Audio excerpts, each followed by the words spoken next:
கொந்தளிச்சிருச்சுன்னா, தண்ணி கப்பல்ல வந்துருச்சுன்னா நீங்க செத்து போகணும்னு அவசியம் இல்லை. நீங்களே உங்களுடைய ஃபியூச்சரை படமாக்காதீங்க, நெகட்டிவ் பிக்சரை கிரியேட் பண்ணாதீங்க. நீங்களே நினைச்சாங்க அவ்வளவுதான், இவர் இல்லைன்னா என் வாழ்க்கை முடிஞ்சிடும். கிடையாது கிடையாது கிடையாது.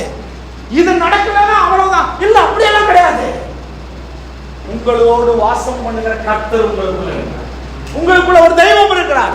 12 பேர் அல்ல நீங்க, 13ஆ ஒருத்தர் உள்ள இருக்கிறார். கைத்தட்டி ஒரு ஆமென் சொல்லுங்க.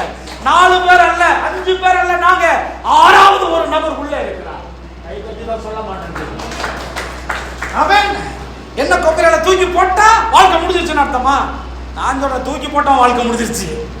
ஏன் கூட ஒருத்தர் உலாவி வருவார். கைத்தட்டி ஒரு ஆமென். அதுதான் தாவீதுடைய பிக்சர். தாவீது பார்க்கிற படம் என்னது? என் ஃபியூச்சர் வேற. எனக்கு விரோதமா என்ன எழும்பினாலும் சரி, என் ஃபியூச்சருக்கு அது டிஸ்டர்ப் பண்ணவே முடியாது. என்னுடைய ஃபியூச்சரை டிஸ்டர்ப் பண்ண முடியாது. அதான் உங்களுடைய ஃபியூச்சரை எதுவுமே டிஸ்டர்ப் பண்ண முடியாது. யார் எது வந்தாலும் சரி, ஃபியூச்சரை டிஸ்டர்ப் பண்ணவே முடியாது. தாவீது அந்த பிக்சரை பார்க்க கற்றுக்கிட்டார். வார்த்தைக்குள்ள கடவுளை பார்க்கும்போது அந்த பிக்சரை பார்க்குறாரு. அதுக்கு ஒரு 10 உதாரணத்தை நான் சொன்னேன். நிறைய காரியங்களை போன வாரத்தில் பேசணும். ஆபிரகாம் கத்த சொல்றாரு, உன் ஃபியூச்சரே வேற. சொல்லுங்க, என் ஃபியூச்சரே வேற. சொல்லுங்க, என் தலையெழுத்தே வேற. சொல்லுங்க, என் தலையெழுத்தே வேற. கல்யாணம் ஆகி 75 வருஷம் ஆச்சு, குழந்தையே இல்லை. அவன் நினைச்சிட்டு என் ஃபியூச்சர் போலதான் இப்படிதான் போகும்போது சந்ததியே சந்தானமே இல்லாம சாக போறான்னு நினைச்சிட்டு இருந்தான். ஆண்டு சொன்னாரு, உன் ஃபியூச்சரே வேற, நான் வேற மாதிரி கொண்டு போறேன்.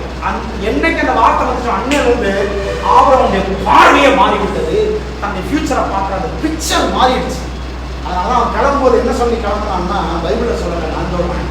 என்ன சொல்லி கிளம்புனா, நான் விட்டு விட்டு போகிறது நான் பெறப்போகிறதை விட ஒன்றும் அவ்வளவு பெரியதல்ல அப்படின்னு கிளம்புனான்.